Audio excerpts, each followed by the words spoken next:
to look for is, are we going to like put everything we have? There's still some things that we want to see from some players. There's still some decisions to be made, so we'll look at that. Basically what we're trying to get them to do is just, hey, here's the game plan, and actually we'll try to, hone it down, from what we've had in the past couple of preseason games, and just see how they practice and create that tempo, during the week. And obviously this will be the first time we have cards, our scout team, trying to make sure that we do a good job.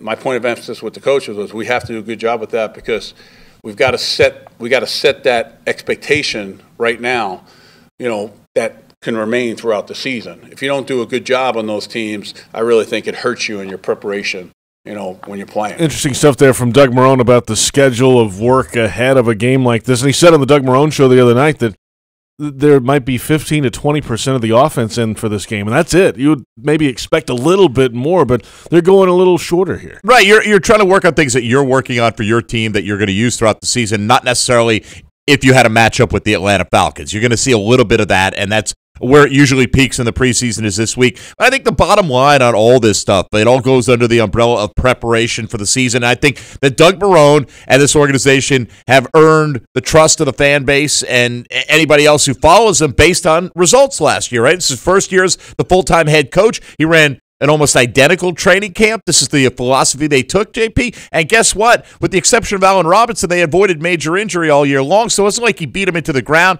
He knows how to wear them down a little bit, but then rejuvenate them in time. You still have 2 weeks to go before it really matters. Now, this season's preseason week 3 is much different than last season's for quarterback Blake Bortles. No doubt about that under center. It feels good to not get benched this week. So I guess that's a positive. But it didn't play good, and what happens at this level is if you don't play good, they're going to find somebody that can play. So I think just continuing to try and do whatever I can to help us as an offense move the ball, pick up yards, pick up first downs, score touchdowns, put up points, and most importantly, take care of it and not turn it over. I think as long as I'm able to continue to do that for our offense, I think we'll be in good shape. Of course, last year, Chad Henne and Blake Bortles were in the battle for the starting quarterback job. What a difference a year makes, of course. He is the starter. He's got the contract now, and he's leading this football team. Look, JP, we talked about this on the postgame last week, how different the entire feeling about this team was. The offensive line was, in some people's minds, a catastrophe waiting to happen, right, for the regular season. And it turned out they were pretty good. They protected Blake well. They led the league in rushing. They could have been more efficient, but they were much better than expected based on what you saw in the preseason. So I think it's a constant reminder not to get too caught up in the week-to-week, happenings here with the still 2 weeks to go before it all starts. But it is, for Blake, night and day, where we were all wondering if Chad Henne lights up the scoreboard, is he going to open the season as a starter for the Jaguars? He's clearly, Blake is now the settled incumbent, and no matter what happens today, nothing's going to change that. There were even people clamoring for Brandon Allen last year at this time. Absolutely. Too. Yeah, night and day. I mean, it's completely different. Totally different. And despite the fact that he struggled somewhat last week, right? I mean, anytime he didn't have a perfect game, so it's okay to say he struggled a little bit. It's a far cry from the feeling we had a year ago. No doubt about that. He has the run game to help him as well. But it could be the final preseason tune-up for running back Leonard Fournette. The second year back has a simple mindset tonight against Atlanta. I'm trying to score and get out. I'm not gonna lie. That's the best I got for you. Just trying to get a rhythm with the team. First quarter, how many downs we play. Just trying to get the rhythm going early until we get out. Yeah, score and get out. That gives you an idea where his head is for this game. Let's get out of the ball game and get to the regular season for Leonard. Well, he knows that if he's healthy during the regular season, he's going to probably get about 350 touches, thereabouts. And he's probably going to be in a collision on every single one of those because he's not the type of guy to tiptoe out of bounds to avoid contact. True. So, look, if that's on your agenda, and it is for any feature back in the National Football, you can understand why he doesn't want to get the wear and tear built up now. Talk of the league this week has been penalty flags flying for the lowering the helmet rule. The Jags were twice flagged last week in Minneapolis. Middle linebacker Miles Jack has a feeling about the future. I feel like it's inevitable that I'm going to get hit with one, honestly, just because of how fast the game is. And obviously, refs are going to be trigger happy just because it's a big emphasis this year. So I feel like it's going to happen, and it'll take time for everybody to kind of evolve and change the game. But at some point, I feel like there's got to be a leniency where there's a no-return rule. You know what I mean? There's a point of no return where you can't really move out the way without hurting yourself. It's going to be the talk of the league until It's for the immediate future, especially depending on how it's officiated. And they're not going to change the rule. The competition committee came out this week saying they're not making any changes to the rule as it's written, so players and coaches have to adjust. But they are – I thought they clarified things a little bit with the A.J. Boye hit in particular, and they said Boye shouldn't have been penalized because he was lowering his helmet to protect himself, right? He was kind of gathering himself to anticipate the contact rather than initiate it because, JP, there are going to be occasions in the open field when a ball carrier and a defensive player both lower their helmets, and you could simultaneously call them both for a penalty, or you could say, you know what, this is football. They're trying to preserve themselves and protect themselves. So I think this gives a little more wiggle room to the referees to not necessarily throw a flag on everything. And I do think they're being a little hyper-vigilant during the preseason. I think we need to wait and see how this actually gets called once the season rolls around. And, of course, today, our first look in a couple of weeks at Jalen Ramsey coming off the suspension and Dante Fowler Jr., both back with the Jaguars this week. We'll discuss those guys as we move along today. Those are some of today's top stories. The 7 o'clock kickoff tonight, the Atlanta Falcons and the Jacksonville Jaguars, one of many games in the National Football League. It's been a busy couple of days already in the preseason. Oh, it has, certainly. We know week 4, everybody's playing on Thursday to give everybody equal rest, but things are still spread out. Right now, we had a half dozen games last night. Carolina knocked off New England 25-14. Christian McCaffrey continued a strong preseason, 64 total yards on 14 touches. Denver knocked off Washington 29-17 in that game for the Redskins. Adrian Peterson stated his case to be the starting running back with an 11-carry, 56-yard performance. Minnesota bounced back after losing to the Jags last week. They knocked off Seattle 21-20, and after completing only 3 of 8 passes for 12 yards against the Jags, Kirk Cousins found the going a little bit easier versus the Seahawks, 17-28 for 182. The Giants over the Jets, 22-16. Eli Manning to Sterling Shepard was the connection in the first half, but the Giants with a little bit of bad news. Evan Ingram, their second-year tight end, left the game with a concussion. No word on how long that will keep him sidelined. Detroit over Tampa, 33-30, a lengthy rain delay last night, highlighted afterwards by Adam Humphries providing the big play. The Bucs return man got a 109-yard return of a missed field goal that went for a touchdown. And Oakland over Green Bay by a score of 13-6. Green Bay bucking that tradition, as we were talking about, benching a lot of the frontline guys despite this being dress rehearsal week. The Bears already today in the books with a 27-20 win over Kansas City. Still to come tonight, JP, really kicking off moments ago. Houston and the Rams, Tennessee at Pittsburgh, so we keep our eye on a couple of AFC South foes for the Jaguars here today. San Francisco and Indianapolis will get underway in about 25 minutes. Later on tonight, Baltimore is in Miami, and the Saints will be out in Los Angeles to take on the Chargers. That's the play in Tampa last night, more commonly known as a kick six. And you've seen a few of those over the last few years, both college and NFL. It was when Auburn knocked off your Alabama Crimson Tide. It was certainly known as a kick six. Yes. That time. But we don't see it all that often. I think teams are aware of that. You'll see it more in the preseason because you're not going to try 62-yard field goals in the regular season very often. They gave Matt Prater a chance, test his range. All right, you give up the long return. It's not ideal, but it's still the preseason. I don't think Detroit's too worried about it. And you got guys on the field not used to covering in that situation. Absolutely. And the whole deal he's weaving through. It's funny, though, I read a story that said the Bucs ended their practice a few days ago with a session specifically with that situation on working on running back kicks that came up short. So obviously it paid off for them. Paid off for them indeed. There's a look around the National Football League in preseason week 3. And we're just getting started in the Publix Tailgate Show. We'll return with first rounds on us. Jeff Lageman standing by for a game preview. The Falcons and the Jaguars tee it up at 7 o'clock tonight. And from TIAA Bank Field in Jacksonville, this is Jaguars Radio.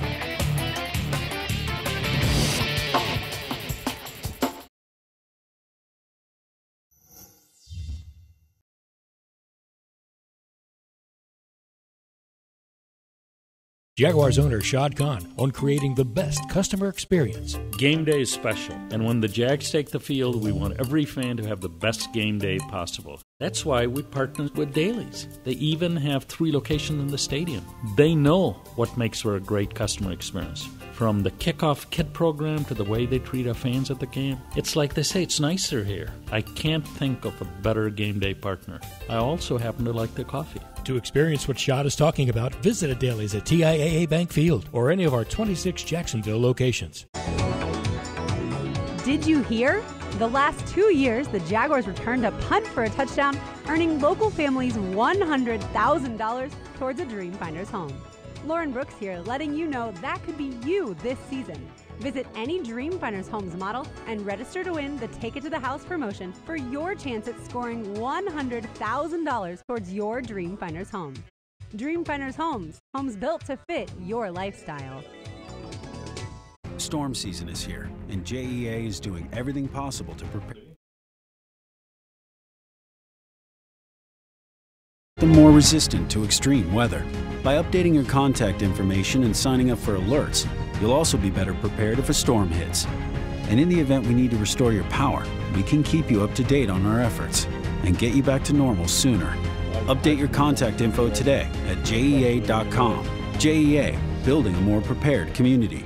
This season, it could be you that takes the field through the TIAA Bank Take the Field sweepstakes. For each home game, one lucky fan will win 2 club tickets and pregame sideline access to be on the field as the Jaguars are introduced. To enter and for official rules, go to TIAABank.com/takethefield today. No purchase necessary. Open to legal residents of 50 United States and D.C. 18 and older. Void where prohibited. Entry period from 8/6/2018 to 12/5/2018. For official rules and complete details, visit TIAABank.com/takethefield. Sponsor TIAA Bank, a division of TIAA FSB. Jaguars fans, Ashley Home Store is where you'll find the perfect Tempur-Pedic mattress to power your life. As the #1 Tempur-Pedic retailer in America and the official furniture and mattress store of the Jacksonville Jaguars, Ashley Home Store offers Jaguars fans special pricing and 72 months no-interest financing. Just tell them the Jaguars sent you. Plus, a portion of every mattress sold helps provide free beds to local children in need. Shop for Tempur-Pedic at Ashley Home Store today and go Jaguars. Subject to credit approval. See store for details. Okay, so we're here to see who's going to go for the win. First off, Molly took it to the next level with the chairs and the coolers. Here comes Emma, bringing it with those killer boots and that portable grill. Oh my, I think she's going for it. Mom, I think the hot dogs are on fire. Hold on, honey. Ladies, where did you go to get ready for the game? Steinmart. Visit any one of our 6 locations in Jacksonville for all your tailgating needs as we proudly support the Jaguars this season. Steinmart. Saving is a beautiful thing.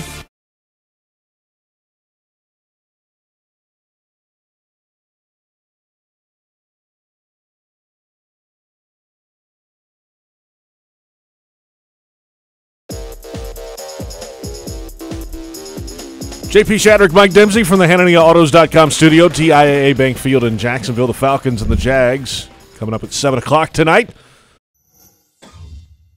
JTA's Game Day Express is back and ready for action. Don't get stuck in game day traffic. Park at any of the 5 convenient locations, then hop on board and take it to the bank. It's time for First Rounds on Us. New York Jets, first-round choice, Jeff Lageman.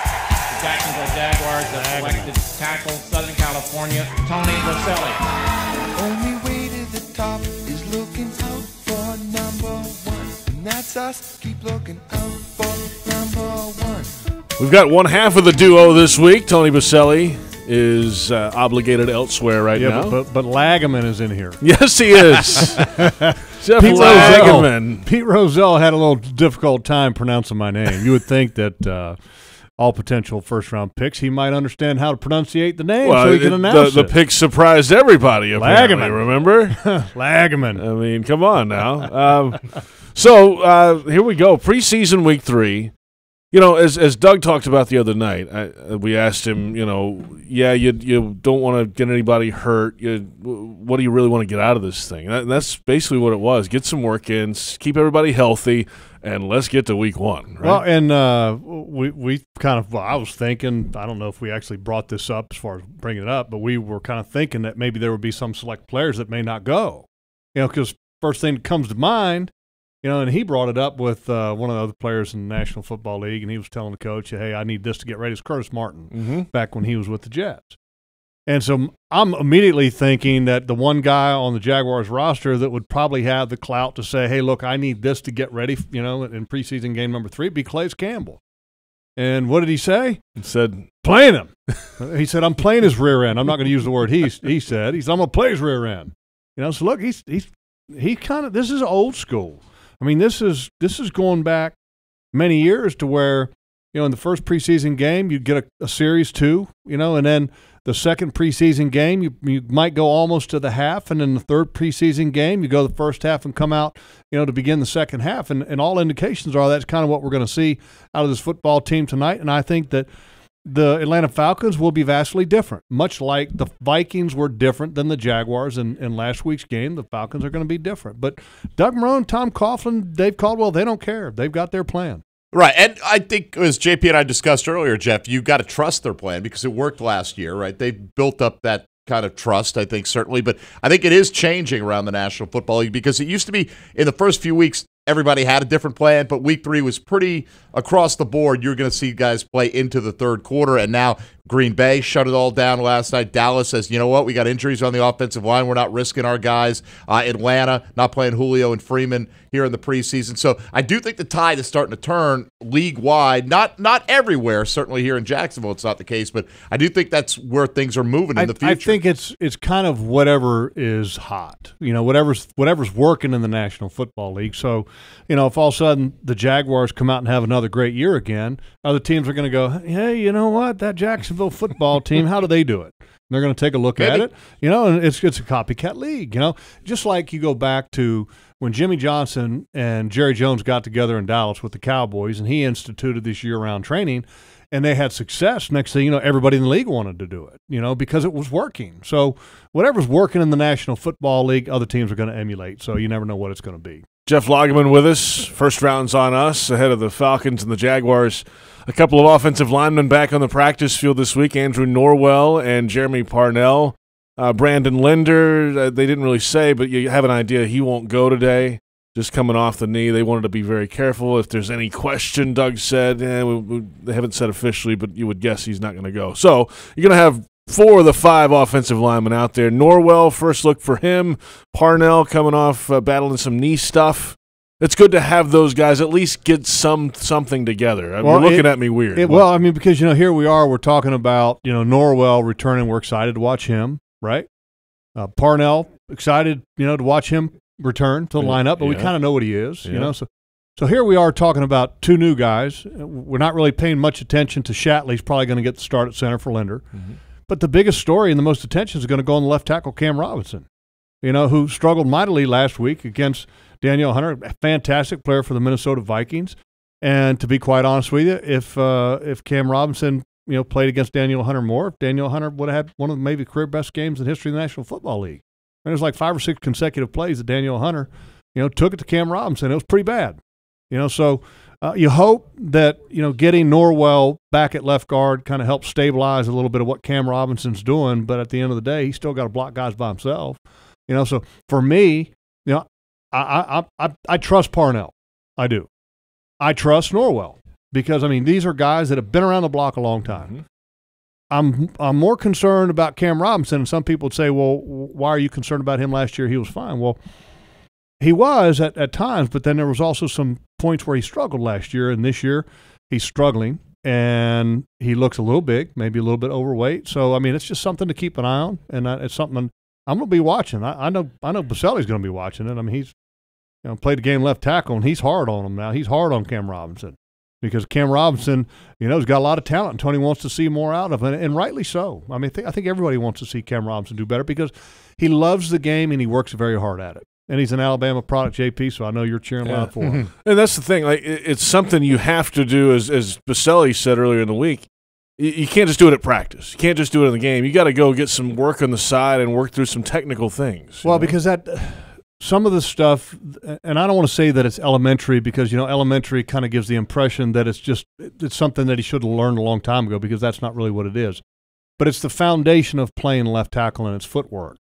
And footwork that has to be clean and repetitive, and the angle has to be right. The balance has to be correct, because, I remember early in my career going against guys that were kind of at the end of their career, and one of them was Anthony Munoz, and the other one was Mike Ken. Munoz obviously played a long time for the Bengals. Mike Ken played for the Atlanta Falcons. And Mike Ken was not one of the most physically gifted left tackles in the league, but he was an absolute technician. He blocked you 90% of the time with his feet because he was in the proper position every time. Same thing with Anthony Munoz when the legs were starting to give out, and Anthony didn't quite have that youthful lower body. I mean, these guys were blocking you because their footwork was so consistent, and that's something that Cam Robinson needs to obtain is consistent footwork. All right, what about Blake? JP and I talked about this, light years from where he was a year ago, right, with the specter of Chad Henne taking his job. But how much did he struggle after putting in the tape last week and assessing his play? What are you looking for out of him today? Well, I want to see him play better. I want to see him push the ball down the field. I thought that in the Minnesota Vikings game, he had 2 balls that were bad. The interception and then the one that should have been intercepted. And a lot of people say, well, the receiver fell down. Well, you know what? Even if the receiver, doesn't fall down, I think that's an opportunity there for an interception for the opponent. So he needs to get better. But the one good thing I think about Blake is that what we've seen in the past is when you saw something bad, it really kind of steamrolled bad. And I think this year we're not seeing something bad turn into something else bad. And I think overall the consistency has been dramatically better this year. And I think also what will help him is that when the receivers start to separate, we start to see some guys playing better than other guys. It will be nice. And I think having guys to work with, day in and day out, because watching Tom Brady last year and the practices that they had, he's working with the same 3 guys, tight end, and he's got 3 wide receivers that he's working with. Blake's working with about 7 different guys, and at some point, the coaching staff and as a group, they need to start kind of honing in on that, hey, these are the guys. But I think the receivers are partly responsible for that and have to step up too and say, hey, we're the guys, and play us. What do you want to see on defense today? Preseason week 3, Jeff. Preseason week 3. Defense. What's left to see? Continued improvement. I want to see the front play well and continue to play well. I thought it was good last week. I thought Ngakoue was strong, particularly against the run, which, in the past, I don't think he's been super strong against the run. He would argue otherwise, but that's his he can personality. argue against it all he wants, right. But, he hasn't been great against the run, and he's getting better at it. And I think that's what makes him, I think, an ultimate pro. So I want to see him continue to play better. The biggest focus for me in this game, because I'm not worried about the starting group, is the backup linebackers. Are they gonna show enough to where you say, okay, these guys are have a chance to make the roster? And I think as a coaching staff and as an organization, this game's got to tell you something that, hey, look, okay, this guy got better, and we feel better about him getting better. Or do you see what you see in the game and go, well, we got to look elsewhere to find somebody to fill this spot? Because right now, I think Donald Payne is probably a solid 4. And I won't even want to say questionable 4. And then after that, you don't have a 5. And then some teams you're talking about keeping 6 linebackers, but on this football team, I don't even think that's part of the conversation, because I don't think you have enough talent to warrant keeping 6 for sure. And you could make the argument that they don't have the talent right now to keep 5, and I think they're going to have to find that talent elsewhere. Are we going to see Ronnie Harrison then used in some creative ways to make? I think we will in the regular season. Yeah, I don't think we're going to see that. No. Just going forward though. Yeah, I think we're going to see some of that. But when we're talking about using a safety and playing a safety for a linebacker, you're talking, okay, that's a great matchup if teams are in their regular personnel and they're pass heavy. But if teams all of a sudden have regular personnel but they can still play smash mouth football, you don't want to have a safety in there playing for a linebacker. So it can be good in that you have flexibility to play safety in a linebacker's role, but it also can be bad in that you have a safety playing a linebacker's role and the team wants to play smash mouth. So it can be good and it can be bad. All right, when we return, Frank Frangie will join us. We'll pick some players to watch tonight, preseason week 3. Not quite to fantasy season yet. Logs, I know you're eagerly anticipating fantasy season, though. Oh, yeah. In the regular season. We going back to the old rules? What were the old rules? What were they, Logs? Where you can pick whoever you want week in and week out, where you don't have to use a guy. No, I don't think so. I think that's ancient history. That's old school. Leather helmet days. Too old school. We're evolving here, JP. A little later, also, Calais Campbell discusses the next step for this Jaguars defense. That's down the road a bit in the Publix Tailgate Show. Falcons, Jaguars at 7 o'clock. And from TIAA Bank Field in Jacksonville, this is Jaguars Radio.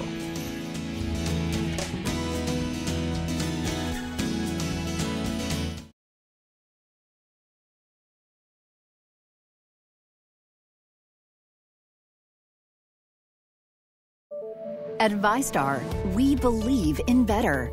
Better convenience, so members can bank any way they want.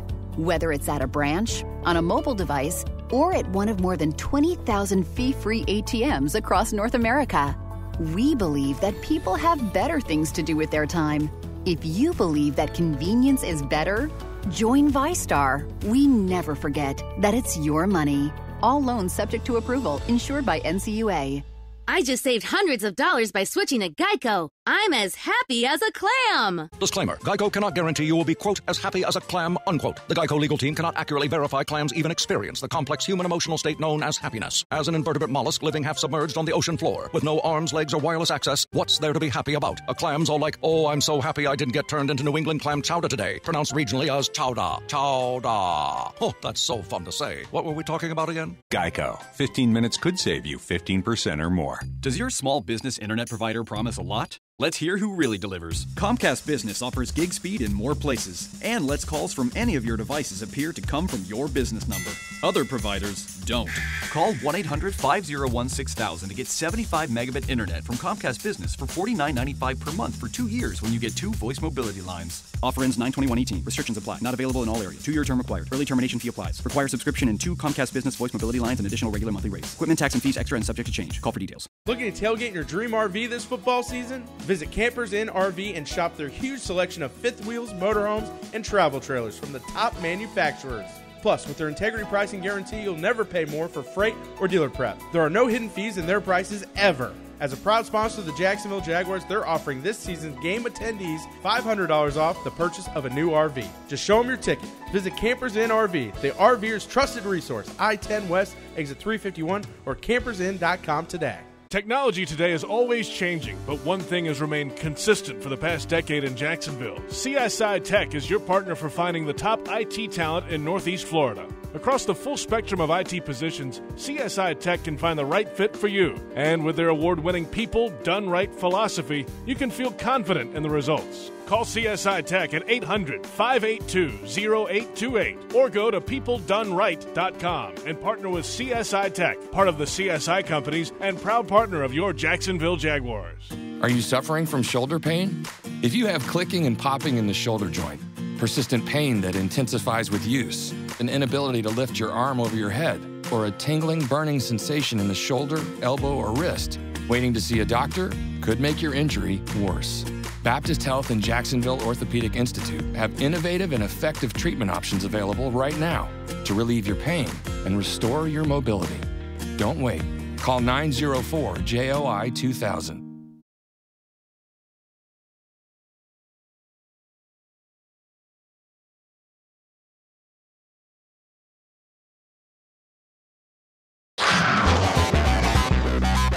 The Publix Tailgate Show continues right now. Back at the Hannity-Autos.com studio, the Publix Tailgate Show rolls along. A 7 o'clock Eastern Time kickoff for the Atlanta Falcons and the Jacksonville Jaguars at TIAA Bank Field in Jacksonville. Tonight's game is presented by Next Grill, proud to be the official grill of the Jacksonville Jaguars. Coming up at Daly's Place, a busy schedule in a couple of weeks. September 12th, Deep Purple and Judas Priest. September 13th, the next night, Dierks Bentley. And then Sting and Shaggy together, September 14th. Tickets available at dailysplace.com. Those first 3 shows leading up to the New England Patriots game here at TIAA Bank Field. We welcome back Jeff Vlogamy. We welcome in Frank Frangie for the first time, voice of the Jags. What's up, Frank? What's happening, fellas? How's everybody? Doing great. Good? Doing great. I know you're going to be at some of those shows, right? Oh, probably every one of them, yeah. Shaggy, of course. particularly. Judas I'm a big Priest. Shaggy fan. Yeah, I've got him on all my 8 Do you know who Do you know who Shaggy is? I'm not sure I do, actually. Okay. Nor do I think he's on my 8-track. He's a hipster that drives around in the van solving mysteries, I think. Now, that's Shaggy, I know. That's who I thought it was, too. Different Shaggy. All right, this is the segment during the regular season, as we say each week. We would pick fantasy players, right, and have the contest and all that. We'd score it the next week. Well, it's the preseason, so we're not going to go there again. We're only going to pick a player or two to watch tonight for the Jacksonville Jaguars. Jeff, you want to lead us off? I'll pick the obvious one, Taven Bryan. First look we're going to have with the first-round draft pick. Calais Campbell claims that he's the best rookie he's ever had. We watched him in training camp. He's incredibly strong. He's got a great burst, but, as Doug Marrone said this week on his show, he said, still got to see it. We want to see it in the game. And so I'm looking forward to watching them. Frank? How about DJ Chark? Had made all the noise early on in camp, but is now in a pretty crowded wide receiver situation, which is good. Crowds are good if they're all pretty good players, and I think they are. Chark's on the team. We know that. But is he still the fifth guy, and is this the day he makes a move? And because the upside is enormous, I think, JP. So I think it's going to be fun to watch DJ Chark, see if this is the day maybe he emerges a little. Mr. Dempsey. A lot to choose from here, but I'll go with the punt return battle that I think continues to be waged, right? I think Jadon Mickens' chance today maybe to respond to Rashad Green's big return that set up the game-winning score for the Jaguars last week. So I think this one's still going back and forth over the final few weeks. I like that. Yeah, that's going to be a fun one. I think it's a great battle, and I don't know if that is really going to be solved based on who plays well today. I think that may end up coming down to a conversation about what do we want to do with the roster as far as the numbers, and which is interesting because – is it 5 or is it 6 at the wide receiver position? This is supposed to be a smash-mouth football team, right? Yeah, and 6 receivers is not quite a smash-mouth football team. That's kind of a luxury if you're a physical football team. Can you see a scenario where it's only 5? I mean, who is the guy left out? I mean, does that make Dede Westbrook the punt returner if you're only keeping 5, or are you assuming one of the guys we've all assumed the top 5 are not going to make the team in that scenario? I think if it's 5, then I think Dede is your punt returner. But because I think if it's 6, I think Rashad Green has a hard time making that top 5, in my opinion. I agree with the top 5. Yeah, I think Mickens or Green. I think if it's 6, which it may be 6, but we don't know that, then I think it's Mickens just because he gives you a little bit of something different, and he also gives you something on other special teams. And you know what? We talked about last week how Mickens didn't really have a flashy game, but I thought he had a real solid game. I mean, because he was making some catches, and when the balls are trying to bounce and further back, he's picking it up and making sure that there's not more hidden yardage that's lost on the punt game. So that's where I think it's going to land, Jeff. I think it's going to be 5, and Mickens is a punt returner. I'll bet that's where it lands. So 6 then, right? I mean, 6 total. Mickens being the 6th guy. Yeah, 6 receivers, 5 plus Mickens. Do you take away a running back or a tight end at that point? Well, I think you may end up not having a fullback. We saw that Tommy Bohannon didn't play much last week. They had the tight ends playing in that role, because you got a kind of a dilemma in that you got O'Shaughnessy and Niles Paul, and both of them played well on special teams. Niles Paul is very consistent on special teams. Tommy Bohannon is a fullback, and he's limited on special teams because he doesn't have as much speed as those other guys. So when I saw the tight ends playing more fullback last week, that was a sign to me that they said, let's take a look and see if our tight ends can fill that role, because I think it gives them a little bit more production on teams by keeping a tight end instead of a fullback. All right, my pick to watch tonight, I'm going for the low-hanging fruit, Jalen Ramsey. After the GQ article, he called Matt Ryan overrated. And we'll see. It's a preseason. I don't know how much juice that's going to have tonight, but something to watch. The post-game handshake might be interesting, let's say, if there is one. I don't think there's going to be one. Right. I would imagine. I don't think so either.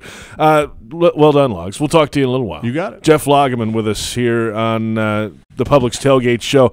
It's time now for the Frangie File. We visit a little longer with the play-by-play voice of the Jags, Frank Frangie. What's up? Man, I am ready. It's a third game, number 3. It is Finally. The most important preseason game for a half. It looks like a real football game. It's a beautiful night. The rain's cleared through. I think it's going to have a good crowd. I'm excited, man. I'm always excited, JP. Excited today. You're an excitable I'm guy. that guy. You are. That guy, yeah. Fired up. This is one of those where, we've said this a lot. You know what the defense is going to be. There's still some question marks on what the offense is really going to start looking like. And on an article on Jaguars.com this week, there were a few of us that had what we thought about the game, what to watch offense, defense. And I think almost to a person, Austin Seferian-Jenkins was on that list. You haven't seen him in a game, or really, you haven't seen him make a catch in a game. He had no targets week 1, didn't play last week. You know he's going to be a big part of it, but what does it look like tonight? Yeah, and I think we've talked about this before. I know we've talked about it during the week on Mike and on all of our shows. Tight end is so important in today's NFL. Because today's NFL, there's so many ways to defend receivers. There's so many ways to defend backs out of the backfield. Tight ends still can create matchup problems. Whether it's a guy's too fast for a linebacker to cover or too big for a safety to cover, it's not a coincidence that everybody's got tight end play that's any good. Everybody does. So they got to figure that out here. If it's not Austin Seferian-Jenkins, then who? That's the problem. So for that reason alone, he's really important, JP. And Mike, I think he's going to be good. I loved him in the early part of camp. But I'm a little nervous that we haven't seen him yet. I think tonight's an important night. If not for the team and him, for all of us to feel a little better about what he'll give them. Yeah, I don't know if how good he's going to be. I mean, he was a guy who averaged 7 yards a catch last year. That is like, Rashad Green-esque when it comes to, after the catch. Hasn't been anything there with him. I think he's got the ability, but will the Jaguars offense unlock that? I think we'll find out. I think, Frank, for me as well on the offense, I know when Jeff says he trusts Parnell, he trusts Norwell. I still want to see the $13 million man out there, and let's see him bully some guys tonight in the first half, because this is, if you're struggling at left tackle the way that, and I trust Tony and Jeff's assessment of that, I'm going to lean on that more than my own eyes with Cam Robinson. There's a lot of pressure, I think, on Norwell for a team that wants to play smash mouth football to live up to that contract. And Mike, I agree with that. And to extend that a bit, we still don't know what's here on offense. We know what's here on defense. It looks like we got a place kicker in this town that's going to make everything. The rookie punter looks like he's going to be okay. We just talked about punt returner. You have an idea where those are going to land. You're still not quite sure what you've got on offense. Blake Bortles has played much better. Looks like you're going to have a star running back if he continues to develop. But you don't know. That's why the pressure, Mike, to extend your points on all those offensive guys, to at some point, I think we know the identity they want, run the football. I get that. But how good will the offense be over a 16-game schedule? I think anybody that follows this team will tell you that's the question. So for me tonight, by the way, that's the fun of the first 30 minutes. It's a real offense. There's probably not a whole lot of game planning, maybe a little this week, but not much. But it's a real game. It'll feel like a real game with 30 minutes of offense. I'm looking forward to that. Yeah, Doug Marrone said earlier this week that not a lot of the offense is in for this game. They'll, of course, open it up for the regular season, which is an interesting thought of what this offense could look like when it's going full cylinders week one. They have some trust in Blake now after another year in this offense. Maybe they can throw the ball down the field off the run. That the whole point. You're right. Whether you're doing off play action, whether you're just doing it, if they can establish any semblance of a vertical passing game, what that'll do for the running game. That's the whole question. Can you have a semblance? And that doesn't mean can you hit a bomb once a game. I mean a legitimate vertical passing game where you're throwing long crossing routes and long out patterns, and the people have to back up and defend the verticality of the field. Mike, to me, that's one of the biggest things. If they can show that changes this team exponentially. Yeah, I think teams, even if they showed it tonight, they're going to make them prove it in the regular season. But there's no reason. Keelan Cole averaged almost 18 yards a catch last year. Dante Moncrief and DJ Chark are blazing fast on the stopwatch. There's no reason this team can't have deep success if they can protect Blake, and then Blake can be accurate with the ball downfield. And that so changes the team. That so changes Fournette. It changes the run blocking. It changes how they have to defend. Just take one guy out of the box. Just one guy out of that 8-man box we saw so much last year. Who knows? And to that point, Keelan Cole, how many catches this preseason? 0. I know. They haven't shown much of that in the offense yet. But I don't worry much about him. I think they're going to be okay. Those guys are going to be all right. Hey, have a good call tonight. Okay, Frank. JP. Mike, thank you. Frank Franzi, voice of the Jags, joining us here on the Publix Tailgate Show. We'll return with Marcus Pollard, the Jags Director of Player Development. Plus, All-Pro defensive lineman Calais Campbell tells us what's left to get done this preseason for the Jaguars defense. Falcons, Jaguars at 7 o'clock. And from TIAA Bank Field in Jacksonville, this is Jaguars Radio.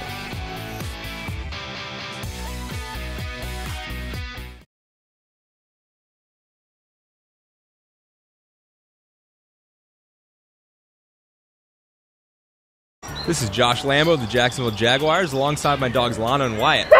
It's hard saying goodbye to these two on game day, but that all changed this year with the NFL's first ever in-stadium dog park thanks to our partnership with Pet Paradise. Are you ready to bring your furry friend to the stadium? Enter the Pet Paradise Top Dog Sweepstakes. Each week, 10 lucky winners will receive 2 game tickets, a parking pass, and the chance to bring your dog to Pet Paradise Park at TIAA Bank Field. Visit jaguars.com/petparadise and enter today. Yingling Traditional Lager. The beer for drinkers who know how to tap into their inner eagle and spread their wings. So prepare yourself for takeoff and let your night take flight. Liftoff. When your lips meet that cold, crisp amber lager, there's no looking back. So fly over the radar. Tonight's about the lager, and this lager is all about soaring higher. Yingling Traditional Lager. Spread your wings.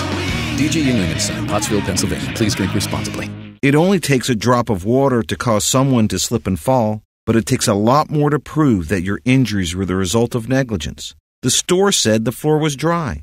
Our investigators learned that on the day of the accident, it had been raining. So the next time it rained, we went back. And guess what? Rainwater was dripping from the ceiling exactly where our client was injured. When you're in for the fight of your life, Investigators with 30 years of experience is a good thing.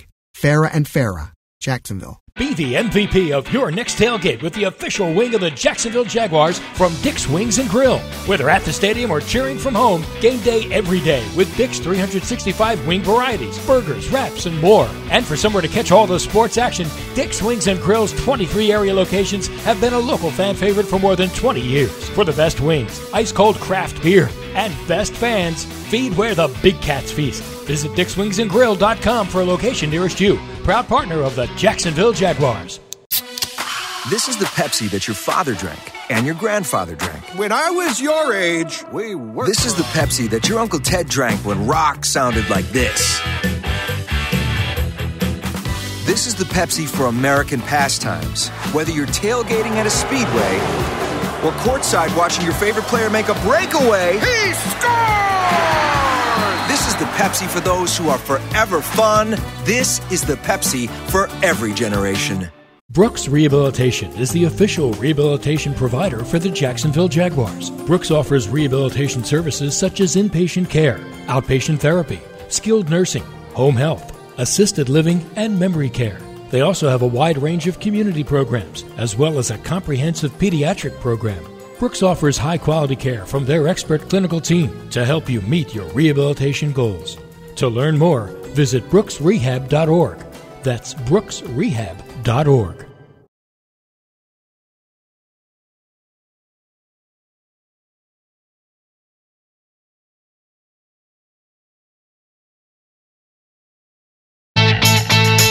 Continue on the Publix Tailgate Show. JP Shadrick, Mike Dempsey from the HananiahAutos.com studio at TIAA Bank Field in Jacksonville's preseason week 3. The Falcons and the Jaguars. They'll tee it up tonight at 7 o'clock. We welcome in former NFL tight end and Director of Player Development and Youth Football, Marcus Pollard. Holding it down. As you always are. Thank you, each sir. and every Publix Tailgate Show. How are you today? What's Doing up? fantastic, man. Preseason week 3. Former player's perspective. How long did you want to play? None. None. But I can understand from a coaching perspective how we need to see this being the third game to see what we have. First half, guys play your starters or guys that you're going to expect to play during the season, and then have them come out for the second half, series or two, just so they can get acclimated, because you haven't had to come out of the tunnel yet. And to me, it's a little bit of a difference. If you play the first half and don't come out the tunnel, it's a different mindset. So I understand why they're doing it, have our starters come out and playing into the third quarter.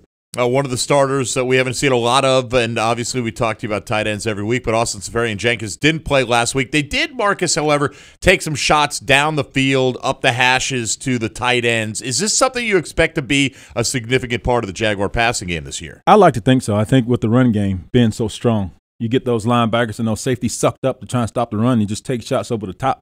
So if we continue with a strong run game from Leonard and the offensive line blocking the way it has, and then have Austin be in there and take some shots down the field, I expect it to be part of the offensive system the entire season. Absolutely. Marcus Pollard with us, former NFL tight end here. Defensively, I mean, these guys are just primed and ready to roll. Let's go, right? Yeah, I think it's like a caged Jaguar right now, just ready to rip that hinges off and play. All these guys are excited. Jalen, to watch him be back and to bring that enthusiasm and excitement that it can bring to the team. It's infectious, and have Telvin and Yannick and Calais. I mean, the list goes on with all these talented guys that we have on defense. And to me, if we can play even just half as good as we played last year, I think the sky's the limit for this defense. Absolutely. Do you have worries about any positions? Like Jeff Logman brought up the linebacker depth earlier. I think we all recognize that's not the strongest position group. Whether it's that or something else, is there something you're going to be looking for better play out of over the next couple of games? I'd like to see our offensive line gel, because, Linder's been out, and then Andrew's been out, and so to get those guys on one accord, ready for the season, to me, it would be the thing that I look for the most. With our linebacker core, it's solid, especially with the first 2-3 guys. But then after that, I think most positions are always looking to increase and get better. No slap on those other guys, but at the same time, when 44 and 50 are so good, it makes anybody else look, not as good following them up. But I think tonight will be an opportunity for our offensive line to really show what they have. Final thought here. It's preseason week 3. Starters are going deep in the game. Next week, you guys that are probably going to make the roster might not even play. You got guys that are kind of fighting for their NFL lives here. But on as good of a football team as this, there aren't a lot of roster spots up for grabs. So from a perspective of a guy fighting for a spot, if he doesn't get a chance to play tonight, where's his head, and what do you tell a guy like that? Yeah, I think I reminded those guys the day I had them the first day. I said, listen, this team is very good. For any of you guys that think you're going to come in here and start, forget about it. Every contribution you will make will be in a backup role on special teams. Get that through your head. And so now, having had that conversation, now my job is to remind them every day, just because you don't play, that doesn't mean that you're not good. We have a lot of talented players on this team. Here's what you make your mark. If it's practice squad, if it's special teams, whatever you do, you go do it to your best of your abilities and just go ball. Don't start counting numbers. Don't start counting snaps. Just go ball. We'll have a high school coach of the week next week. We'll get it started. Season 1 of our season versus New York is when we will have our week 1. Okay, not next week. Not Thursday night. We still got to cook it a little bit more. We still cooking. I'm ready to eat. I know, brother. JP's excited because his high school team on TV. Right. You're going to pick his coach. Come on. Yeah, we're going to pick a coach from Alabama. Of course. That's where I mark it. There he is, Marcus Pollard. Have a good one today. Thank you, guys. I appreciate it. Player development for the Jaguars. PRI Productions, the Southeast full-service event company, has everything you need to bring your next idea to life. Visit PRIProductions.com to learn more. One of the best players on this defense, Calais Campbell, first-team All-Pro a year ago. What's left to accomplish on defense in this preseason? I caught up with Calais in the locker room this week. You guys always prep like you're going to play a lot of the game, but does this week kind of change the preparation a bit, the meeting schedule, the game planning a little bit? How does week 3 compare to the first 2? Yeah, it's a little bit different. I mean, you're not going to do too much different, but, you will try to get used to how game week will be. So, we just the practice schedule, terminology, the way we do things, we just go through it just so we get used to it before the regular season starts. You said, I think a little while back, that you're as light as you've been in a long time. How do you feel at that kind of weight? I feel pretty good. This camp is very tough, so no matter what, I'm going to feel a little bad at times. But, my body feels a lot better than it has been in recent years. I guess it's always better to be a little lighter. So I'm looking forward to seeing how that carries over to the football field. What does this defense have to prove? You guys put up some huge numbers a year ago. What's left out there? What's the next step for this group? Yeah, I think the biggest thing is just staying consistent. We had a couple of lapses last year. Times when we didn't play our best ball. I just want to be consistent. And every time we step on the football field, we're playing our A game, and we strike fear in our opponents. I want opponents literally fearing, knowing they have to play against us. And we have so many weapons, so many guys that can step up and make plays. That's how it should be. The only thing we have to worry about, I think is just, getting lackadaisical, relaxing, and with Telvin Smith as our leader, that's not going to happen. I want to throw some names at you on your defense here and give me a quick description of some of these guys and how they've done in camp so far. Yannick Ngakoue. He's getting ready to take over. He is a bad man when he's on this football field. He's a force to be reckoned with. It's just a matter of time before the whole NFL knows who he is and what he's about, man. He's a great. Flashed last week as well. Miles Jack, middle linebacker. Another guy who's just filled with talent, loves the game. He's still learning how to, control everybody and line up everybody.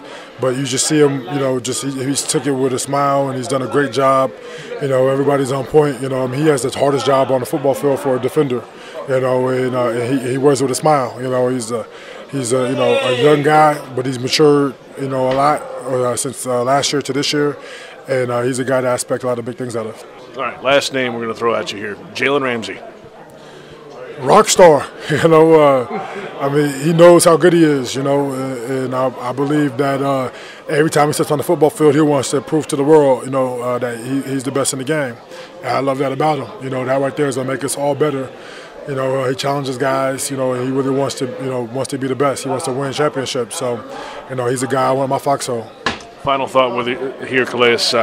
How deep do you want to play? What do you have left to do to retool, to get ready for the regular season? What's left in your checklist before opening day? Honestly, I try to take it one moment at a time. So, I'm just working on trying to make sure that this week is a good week to progress and really develop my skills. I do look forward. I'm anxious for week one, but I'm trying to stay in the moment and just focus on perfecting today and my craft today. And I know that if I do that, when week one comes, I'm going to be ready. There's Calais Campbell, All-Pro, first team last year at defensive end, second team All-Pro defensive tackle. Funny how the voting works on that, but either way, fantastic season. And the veteran voice of reason in a very loud and boisterous defensive meeting room. It's funny to hear him talk about the other guys in this group. Not funny. It's really intriguing because he's with Unique every single day in that defensive line meeting room and sees the work that Unique puts in. He's learning that, hey, Miles Jack is the middle linebacker, needs to control the group on the field. He knows what kind of star Jalen's going to be on the back end of this thing. Those three guys were all in the same draft class, by the way, which is an amazing thought to think about as well.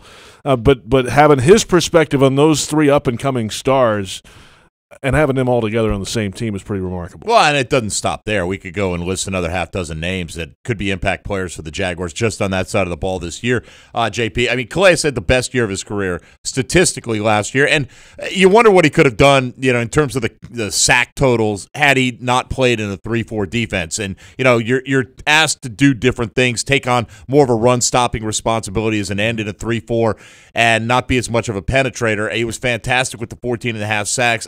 Here's the question. Would you take the 26.5 sacks that Unique and Calais gave you last year? I think a lot of people think Unique is in for that kind of season, that career-type year where he approaches 18 or 20 sacks this year. But I think collectively, if they got it, maybe distributed a little bit differently, because Calais may play a few less snaps this year. They've got a deeper rotation up front and help hopefully keep them fresh for what will be a playoff run. But if they can give me the same level of getting to the quarterback as they did last year, I don't really care which one of them it comes from. You know what I mean? And he's lost a little bit of weight. He's right around and maybe below 300 for the first time in a long time. And part of that might be the transition. Hey, he's moved outside again in a four-man front, so you need a little more get off, a little more speed to get up the field. A little more stamina. Yeah. I think you find that rookies come into the league and they think, this is a tough league. I need to bulk up, right? And then they play for a year. And you've saw it with Leonard Fournette this year. You've seen it in the past. Le'Veon Bell's another example in recent history where guys come in and they realize quickness while maintaining your power is so much more advantageous than just an added layer of muscle. And, speed and quickness is so much a part of this game, and I think that's going to help Calais. Look, this guy's been around. He knows how to prepare himself for the season. I don't think anybody is concerned about him being ready to go for week one. All right, that'll do it for the first hour of the Publix Tailgate Show. Coming up, top headlines of the week, and veteran wide receiver Marquise Lee gets us inside the wide receivers room. Falcons, Jaguars at 7 o'clock tonight. And from TIAA Bank Field in Jacksonville, this is Jaguars Radio.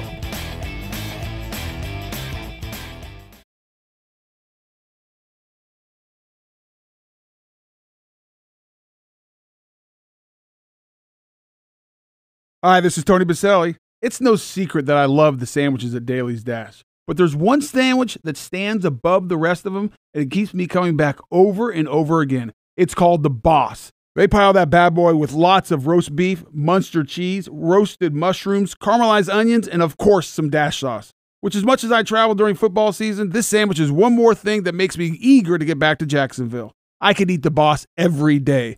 Daly's, a local Jacksonville company. It's nicer here. At Papa John's, we like to say, better sausage, better beef, better bacon, better julienne-cut Canadian bacon, better pepperoni. Papa John's. For a limited time, get a medium meats pizza made with 5 premium meats free of artificial flavors or fillers. Or our new barbecue meats pizza made with smoky Southern-style barbecue sauce for only $6.99 each. Better ingredients, better pizza. Papa John's. Prices and participation may vary. Taxes, tip, and delivery fee extra. Whether it's a car accident, storm damage, or a fire, when the unthinkable happens, it doesn't matter if you saved money in 15 minutes. In this moment, it doesn't matter if your neighbor has the same insurance you do. In this moment, what matters is that your independent insurance agent and the company that stands behind them have you covered. Auto Owners Insurance, the no-problem people. Call Insurance Office of America today, 1-800-243-6899. Property insurance is not available in the state of Florida from Auto Owners Insurance. Are you suffering from shoulder pain? If you have clicking and popping in the shoulder joint, persistent pain that intensifies with use, an inability to lift your arm over your head, or a tingling, burning sensation in the shoulder, elbow, or wrist, waiting to see a doctor could make your injury worse. Baptist Health and Jacksonville Orthopedic Institute have innovative and effective treatment options available right now to relieve your pain and restore your mobility. Don't wait. Call 904-JOI-2000. Only in Jacksonville can you tour a state-of-the-art hospitality show home before a game. Hi, this is Lauren Brooks. Make it a point to visit the Dreamfinders Home's newest stadium home before any home Jaguars game. Take a free tour and register for a chance to win amazing grand prizes. Dreamfinders Homes will select one winner per home game. Only at Dreamfinders Homes Stadium Home 2.0 by Gate 4 at TIAA Bank Field. Dreamfinders Homes, homes built to fit your lifestyle. The Ford Summer Sales Event is here. Get 0% APR financing for 72 months plus $1,000 Ford Credit Bonus Cash on a great lineup of Ford SUVs. That's Ford, America's best-selling brand. Best-selling claim based on 2017 calendar year sales. Not all buyers qualify for Ford Credit financing. 72 months at $1,389 per month for $1,000 finance regardless of down payment. Not available on Expedition. For all offers, take new retail delivery from authorized Ford dealer stock by 7/31/18. See dealer or go to buyfordnow.com for qualifications and details.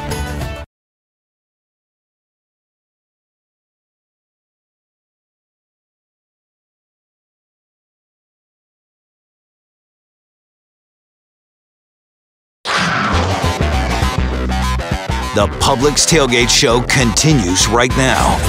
We're back. JP Shadrick, Mike Dempsey from the HananiaAutos.com studio at TIAA Bank Field. 7 o'clock, the kickoff time tonight for Falcons Jaguars in preseason week 3. Tonight's game is presented by Next Grill, proud to be the official grill of the Jacksonville Jaguars. And a familiar preseason opponent tonight, Mike. I know you're a big proponent of preseason records and stats. You got it for me? I wanted to know what the all-time matchup was. Tonight is the 14th preseason meeting between the Falcons and the Jaguars. And yes, the Jaguars hold the edge in the previous 13 meetings, 8-5. Yeah, they ain't catching us this year, baby. No matter what they do. No. Right? They don't want a piece of this team in the month of August. Preseason week 3.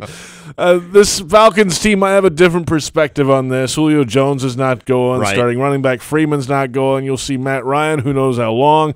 The Jags starters, on the other hand, might go a little deeper. Well, look, if you're just basing it on track record, right? Matt Ryan's 2 years removed from winning the MVP, and we know how good Julio Jones is. And we've seen Devontae Freeman perform at a high level for a number of years now. So what is one more good preseason performance going to do to tell you anything about him? Whereas the Jags, are working some things out here, JP. I think they're trying to, piece that offensive line together. They know who the offensive linemen are going to be. They just want to see it all together, I think, and give themselves a little bit of a good feeling as you wrap up the work with the starters. You're not going to see any of these guys for the most part next week that don't have to play. And it's just, we've talked about it already. It's a different approach depending on the situation you're in. Now you take the Rams, right? The Rams had a highly productive offensive season last year, but they don't have a lot of veteran guys there, right? Yet Jared Goff hasn't taken a snap and will not in the preseason. Todd Gurley's not going to play. Now he played at an MVP level. I don't think you need to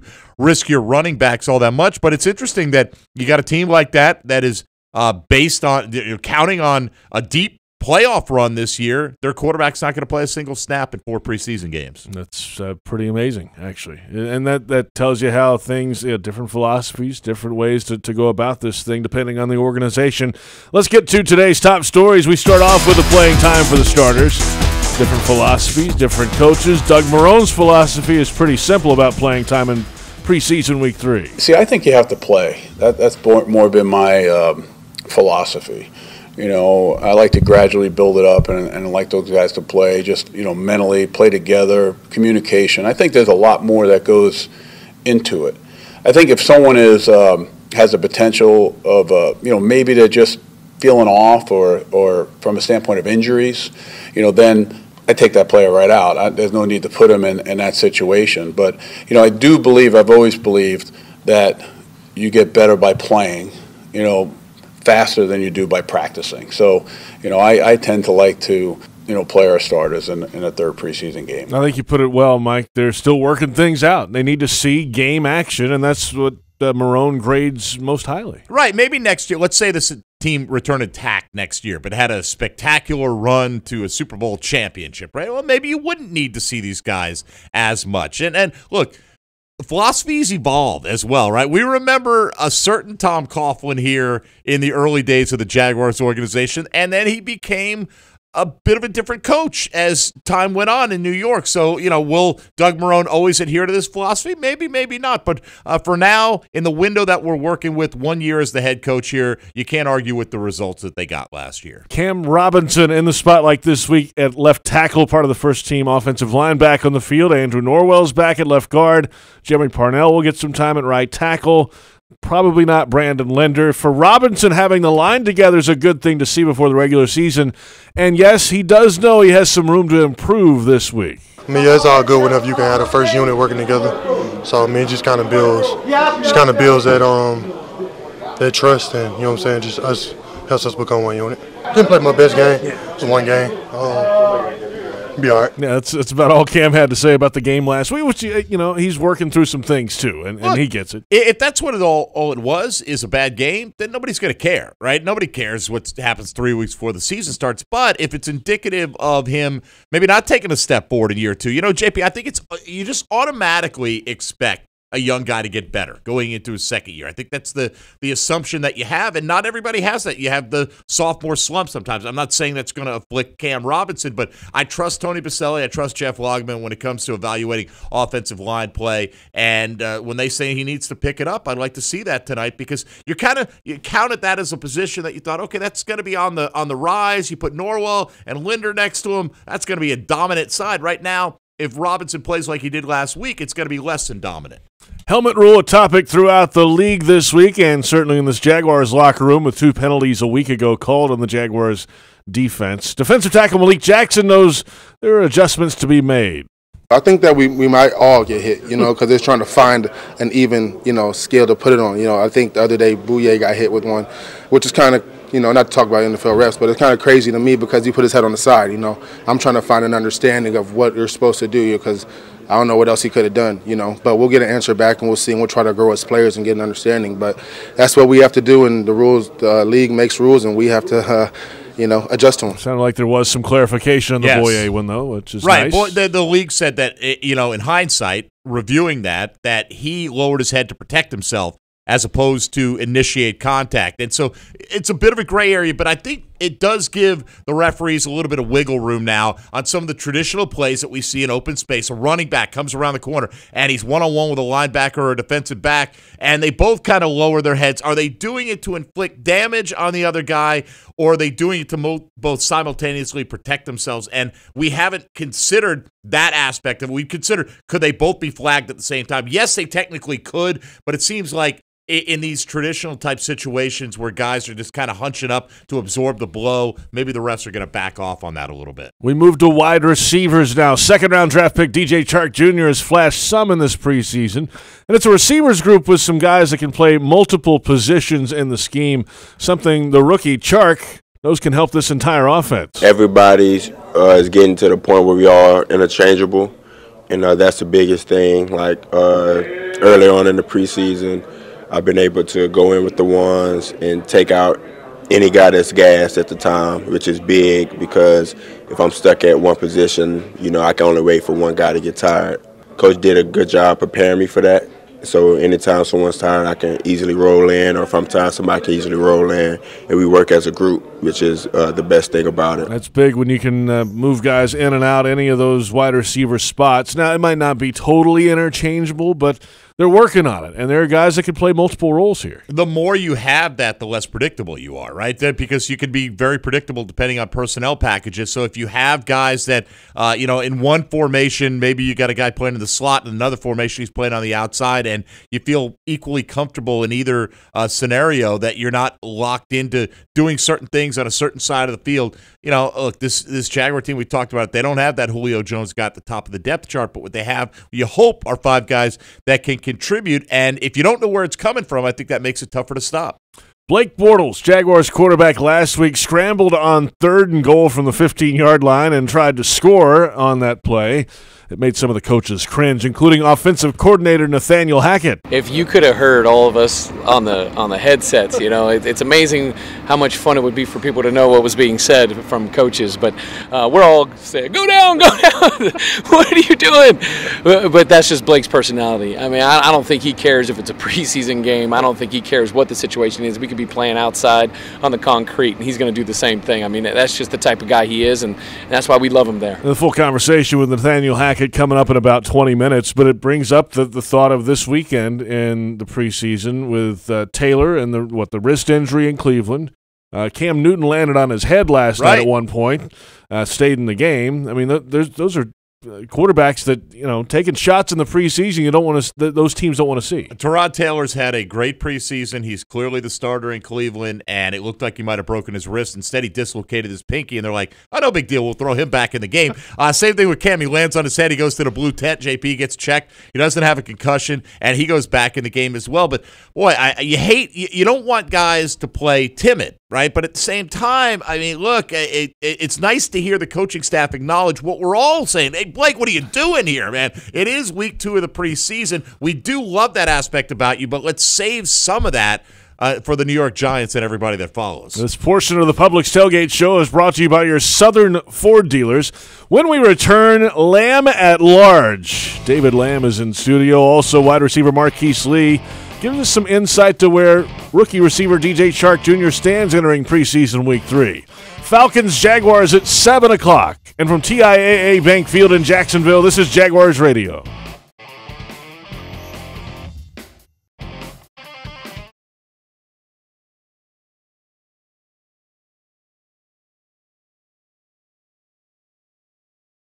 Some things make a house your home. Like cozy indoor warmth that makes bare feet on a chilly day your thing. When heating with natural gas, you get faster, warmer comfort, save money, and earn a rebate up to $725. Your home. Our safe, reliable, efficient energy. Love natural gas. Find rebate details at peoplesgas.com. On-airport parking at Jacksonville International Airport will help punt the stress from your travel itinerary. Their garage facilities offer defensive coverage from the weather and are just one 50-yard dash from the terminal. Economy parking rates are salary capped at $5 a day. Extra points for free shuttle service to and from the airport. To learn how on-airport parking options tackle the competition, visit flyjax.com. That's flyjax.com. Make it count when driving. Make it count when flying. Make it count when traveling. Make it count when giving back. It's Make It Count Rewards for Marathon. You earn points every time you fill up or make select purchases at Marathon. You save on gas, airfare, hotels, or support the environment. It's easy to sign up. Text JOIN to 40244. So what should you do right now? Sign up and make it count. Marathon, fueling the American spirit. Okay, so we're here to see who's going to go for the win. First off, Molly took it to the next level with the chairs and the coolers. Here comes Emma, bringing it with those killer boots and that portable grill. Oh my, I think she's going for it. Mom, I think the hot dogs are on fire. Hold on, honey. Ladies, where did you go to get ready for the game? Stein Mart. Visit any one of our 6 locations in Jacksonville for all your tailgating needs as we proudly support the Jaguars this season. Stein Mart. Saving is a beautiful thing. At ViStar, we believe in better. And that means treating people better with friendly, personal service that's kept our members happy since 1952. A smile and personal greeting when you enter the branch. An online or phone chat for those quick questions. And a call center that's open every day.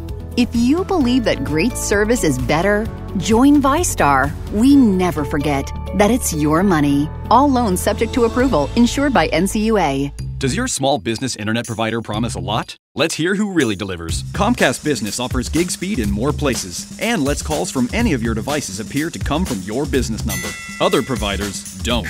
Call 1-800-501-6000 to get 75 megabit internet from Comcast Business for $49.95 per month for 2 years when you get 2 voice mobility lines. Offer ends 9/21/18. Restrictions apply. Not available in all areas. 2-year term required. Early termination fee applies. Require subscription in 2 Comcast Business voice mobility lines and additional regular monthly rates. Equipment, tax, and fees extra and subject to change. Call for details.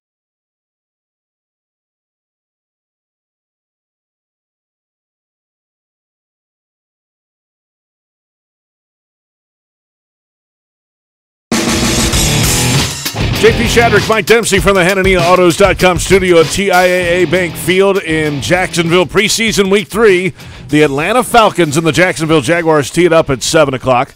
Jaguars Radio Network coverage begins at 6 with countdown to kickoff. We'll take you up to the opening kick as always. Here he is each week in studio, live in person, David Lamb with Lamb at Large. And I'm excited because we're getting closer and closer to real football. For a half tonight, while it doesn't count, it may look like real football, so I'm excited about that. But what I want to talk about this week, nobody argues the Jaguars have a roster that has what it takes to go the distance if they get a few breaks. And we also know a few things that can wreck any team. One of them is injuries. But the other is something the other is a cancer in the locker room. You get a locker room that starts getting divided and arguing, and that brings up my point. Jaguars ought to cut Dante Fowler and cut him now. He's got a track record that goes back a long way in college, in the NFL, on the field, off the field, of being just a very immature young man. And I don't think the Jaguars can run the risk of him somehow dividing this locker room. And the reason that it really jumped at me is, there are reports that he and Ngakoue don't even speak. Well, you get 2 teammates, particularly at the same position, that aren't even speaking, and all of a sudden you're getting some guys that decide over here and some guys that decide over here. And it doesn't take long for a locker room to suddenly get divided. Listen, I think Fowler is a good player. The light may go on one day, and he may be a star player for somebody else, and that's why you keep him. But the bottom line is, I think he's too much of a risk to really hurt this team internally. And this team is good enough to win without him. It's at a position where they're really strong and they're really deep. Well, does he help them be a little bit better team? Yes. But without him, will they not be a very good team?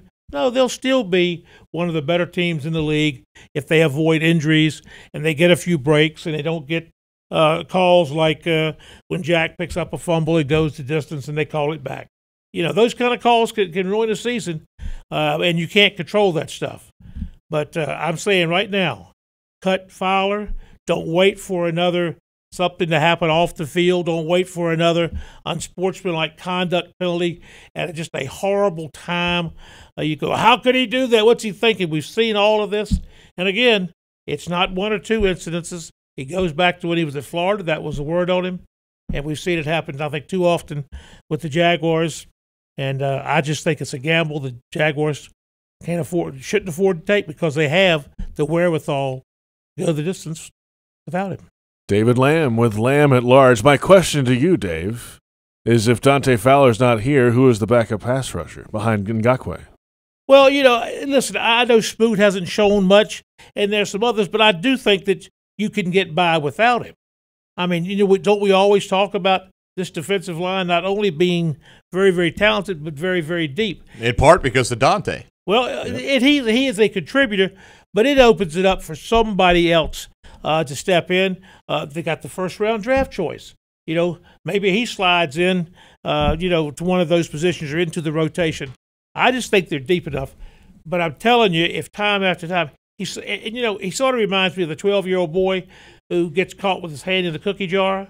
And every time Dante does something foolish on the field, off the field, he sort of cries. He says, I'm so sorry. I'll never do it again. I want to apologize to everybody. And almost the next day, he's got his hand back in the cookie jar. And I just think it's immaturity. I don't think he's a horrible person. I don't know him. And I don't think he's a terrible person. I just think he's immature. And I think an immature person that's not speaking to one of your up-and-coming stars creates too much of a risk to keep it. And even if they sort of patch it up, I think the groundwork has already been laid, that they don't like each other for whatever reason. And I want to keep Unique happy. I want to keep him happy. Yeah, I don't think everybody on the 53 needs to like each other. And from my point of view, I don't think they need to like each other, Mike, but I think they got to be able to talk to each other. Well, I mean, look, we'll see how that plays out in terms of communicating, like in the team meeting room and things like that. But they don't have to chum around. I would just say this in terms of dividing the locker room. It's going to be a very short line behind Dante Fowler if you're picking sides on who you're going to side with. I don't think there's any. Dante maybe risks Dante versus the locker room. I don't see too many people siding with Dante Fowler over Unique Ngakoue in this. Hey, you want to take that? You want to take that gamble? And I'm willing to. Absolutely, I'm willing to take. Especially with the veteran you can cut leaders. him at any point you want, Dave. His contract's fully guaranteed for this year, so you're going to pay him $7.4 million, regardless of if he plays a snap for you or not this year. You put Dante, you give him a zero tolerance policy if you want to, but I don't think you walk away from a guy who has the capability at the age of 24 to give you 8 sacks off the bench. And you talk about they're deep. I don't think they're nearly as deep in pass rush if you don't have that guy in the football. Well, how many zero tolerance issues do you ignore? I just think there's been too many of them, one after the other, one after the tearful. So I'm so sorry. Listen, I'll guarantee you, if this Unique thing with the Unique continues, there'll be some people siding with Fowler. You're not going to get a locker room that's all against one. And I don't want to run the risk. There seems to be such a well-run team inside with Campbell and some other leaders. They seem to be going so good. I wouldn't gamble on messing it up. That's all. Dave, we'll talk to you Thursday night before the Bucs game. How about that? Good. You think Fowler will grant me an interview anytime soon? I don't know. I think he's going to play a lot Thursday. I got news for you. So get ready. David Lamb with Lamb at Large. Each week we visit with Jaguars head team physician Kevin Kaplan from Jacksonville Orthopedic Institute. Good to see you. Here we go. Preseason week 3. Back home. Last preseason game at home, right? Yeah, last one. Dress rehearsal game. The starters will go a little bit deeper. The topic today, soft tissue injuries. And it seems like over the past couple of years, knock on wood, this organization, the number of those have gone down a bit in the preseason. I don't know if it's maybe a difference in approach to before and after practice stretching. Give us some of the reasons maybe that is. Yeah, soft tissue injuries are one of those things that you hate when they happen because they're very difficult to treat because a lot of times it has to do with rest and trying to get these guys right and get them better as quick as possible to get back in the game. I think our medical staff and athletic training staff and even our strength and conditioning staff has done a very good job in trying to prepare these guys. I think we talked before, there's a time period between OTAs and then getting back into training camp where these guys will disappear and, trying to teach them that you can keep your body in shape and try to prevent these injuries from happening is very important. I think it was one of the things we've done to prevent this type of injury. When an injury, though, comes up, how do you treat it? Where do you start? Does it depend on where it is? Yeah, a lot of times when we talk soft tissue, we talk about hamstrings, quadriceps, calves. Those are the major soft tissue injuries that we see. So usually I'll get an MRI to assess how bad the injury is. And from there, I can kind of get a sense for, is it going to be a 1 to 2 week injury or a 4 to 6 week injury? And there are different modalities and ways that we can treat these types of problems. A lot of the times they're not surgical. It's not something we can go and you can't really stitch muscle. So we talk soft tissue, it's actual muscle fibers that are typically involved. So you can't operate on that. You can't stitch a muscle back together. But there are different things we can do to treat it. Are there different grades of almost a tear, a pull? How do you differentiate? Yeah, so a strain, when we say strain, we're actually talking muscle and tendon tearing. So when you go to the gym and you work out and your muscles get sore, you've actually strained the muscle, and that's how the muscles get bigger. They hypertrophy. But if you take those muscle fibers and you go a little bit too far, that's when you actually strain the muscle to the point where you have a soft tissue injury. So we grade them usually based on MRI, and we can see the level with which the muscle is actually torn. The word again was hypertrophy? Hypertrophy. Hypertrophy. Getting bigger. Okay. I need to get out of the thesaurus here for this interview today. So at least so far in this camp, it has not been very prevalent, and that I think is because of the preparation, as you said, and the players themselves taking care of themselves. That's a big part of this thing. Absolutely. In the instances we've had them, we do different types of things. We have injections that we can do that are safe, unlike cortisone. We have things like platelet-rich plasma, which is using the athlete's own blood and ability to try to get the muscles to heal. And those are all the new orthobiologic, kind of the newer technology, and try to get them to heal their injuries quicker. Doc, good stuff. Great to see you, and we'll talk to you next week before the Bucs game. Sounds great. Dr. Kevin Kaplan, Jacksonville Orthopedic Institute. We catch up with the doc each and every week. We caught up with the wide receiver room this week, too, as well, Mike. Marquise Lee, new contract in hand. He's the veteran of the room. Crazy to think about, right? He is, and they love him. They love what he does in the run game. He's a nice safety valve on the underneath stuff. He's a little bit different than the other receivers on this football team, but he seems to be the one constant when you talk about the different starting combinations that might go out there. Marquise Lee is usually a mention in all of them. How is the group coming along in camp? We caught up with Marquise in the locker room. How's camp going for you, almost a month into it now? How you feeling physically? It's good. Body gradually coming back. The beginning of camp was pretty hard. Pretty harsh, so we're just going at it. But I mean, it's coming down to the end as far as preseason, about to get ready for the season, so I'm pretty hyped. Compared to last year, was it tougher this year to get ready to roll, or was it last year, or how do they compare? Honestly, last year was so hard that I ended up forgetting all about it. I can't compare them, honestly. I know it's just as hard as it was last year, if not a little bit harder. But it's always a great deal of work. You know what I'm saying? I feel like it's necessary for this team, and it's something that we did last year that helped us get where we need to go. So I think it's all for positive. You got paid in the offseason. What's the next step now? You got to go prove that? To get paid again. That's the goal. But it's, me, same thing, same goals for me as far as every year come out and just try to be supportive and just be reliable as far as for this team. Nothing too much, nothing less. That's really about it. It's a young group. You're the old man of the group pretty much. We've talked about that before, but it seems like these guys are starting to develop now, and it's almost like a who do you cover if you're going to line up 4 wide receivers on this offense. That's got to be almost a real challenge for a defense facing up against you. What has been the highlight of the younger guys moving along here in camp so far? It seems like there's a lot of guys that can perform here. I think this is the will to improve. You know what I'm saying? I think last year we had a great group of guys, don't get me wrong, but we was all pretty much old last year. This year we got a lot of young guys who's willing to come in and just work. I think that's the best thing about it, like DJ Charton and all that, like his mindset as far as just coming in and just wanting to get to work and want to learn and want to just get better is very important, especially coming in your first year and things like that. So we got a group of guys who want to just get better at the end of the day. It's a lot easier on my part as far as, saying things and things like that. And at this age, a lot of these receivers on this team, are self-motivators, so they can handle things themselves, so which means I don't got to say too much. You mentioned Chark there, and just in our interactions with him, he's a pretty sharp kid. Obviously, he's athletic, tall, fast, and all that, but he seems like he's got everything that a rookie would need, the motivation, the ability to go out and perform right away. Do you guys see that in him? Yeah, for sure. And, it's upon us to stay on his head.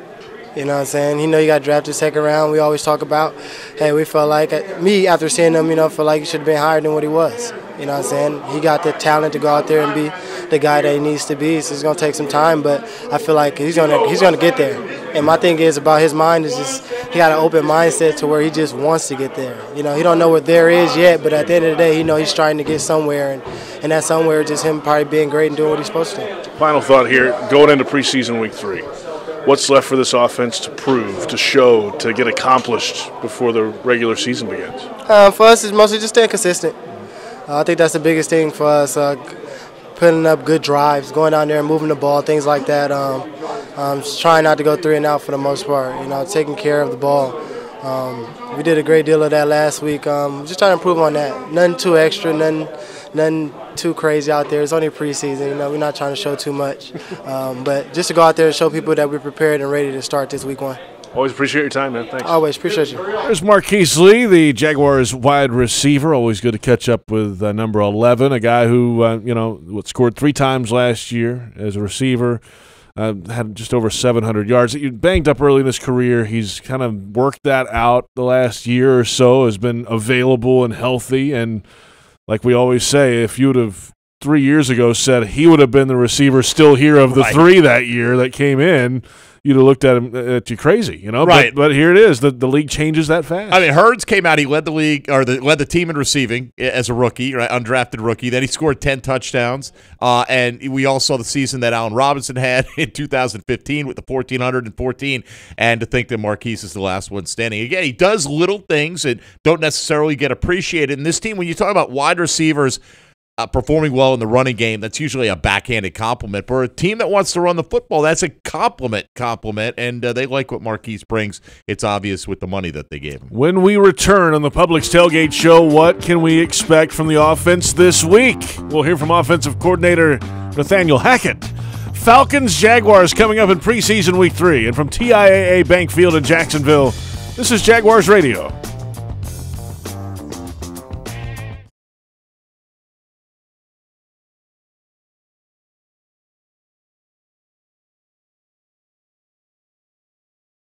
Looking for a more comfortable way to camp or tailgate at Jags games? Visit Campers Inn RV for their integrity pricing guarantee. With their open and honest buying process, you'll never pay more for freight or dealer prep. There are no hidden fees in their prices ever. And as a proud sponsor of the Jacksonville Jaguars, they want to thank you for your support. That's why they're offering this season's game attendees $500 off the purchase of a new RV. Just show them your ticket. So visit Campers Inn RV, the RVer's trusted resource, I-10 West, exit 351, or campersinn.com today. What do our Jags do to beat the heat? Cool down with the smooth and creamy deliciousness of a Yobi frozen yogurt. All Yobi low-fat or fat-free frozen yogurts are made with real milk, no artificial flavors, and some are as little as 25 calories per ounce. So it's easy for our guys to be game day ready. Plus, all Yobi's great toppings and fresh-cut fruit are included. So cool down like the big cats. Visit myyobi.com to find a location near you. And to see all the latest offers and tasty new flavors added every month, download the Yobi app. Yobi is a proud partner of the Jacksonville Jaguars. Be the MVP of your next tailgate with the official wing of the Jacksonville Jaguars from Dick's Wings and Grill. Whether at the stadium or cheering from home, game day every day with Dick's 365 wing varieties, burgers, wraps, and more. And for somewhere to catch all the sports action, Dick's Wings and Grill's 23 area locations have been a local fan favorite for more than 20 years. For the best wings, ice-cold craft beer, and best fans, feed where the big cats feast. Visit DicksWingsAndGrill.com for a location nearest you. Proud partner of the Jacksonville Jaguars. Tap into your inner eagle and spread your wings with Yingling Traditional Lager. A bold amber color, near 200 years in the making, all-American brew. So plug in, rock out, and let the night take flight. Yingling Traditional Lager. Spread your wings. Spread my wings and let it ride. DJ Yingling & Son, Pottsville, Pennsylvania. Please drink responsibly. Hi, folks. Frank Frangie here for the best barbecue in town. That is Bono's. Head to Bono's today. 15 locations on the First Coast and 6 more at TIAA Bank Field. You see, Bono's is the official barbecue of the Jacksonville Jaguars. You want great barbecue, you want Bono's.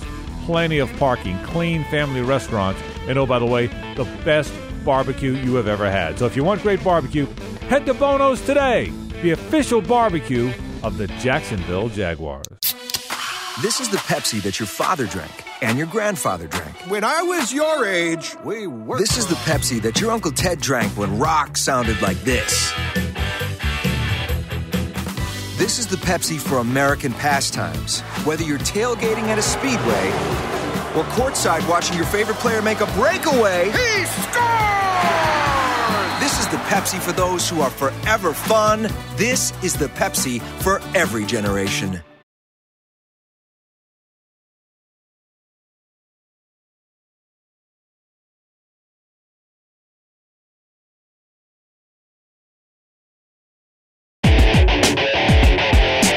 Publix Tailgate Show continues. JP Shadrick, Mike Dempsey from the HananiahAutos.com studio at TIAA Bank Field. Preseason week 3, the Falcons and the Jags. It's a 7 o'clock Eastern time kickoff. Tonight's game is presented by Next Grill, proud to be the official grill of the Jacksonville Jaguars. The Jaguars PR staff has announced the players who will not dress for tonight's game. including a starting cornerback, A.J. Boye. He will not dress for tonight. Rookie safety Ronnie Harrison is out. Linebacker Donald Payne will not play. That's interesting. Eli Anku, defensive tackle, has been out for a few weeks. Brandon Linder, the center, will not play tonight. He will not dress, coming off the knee issue last week.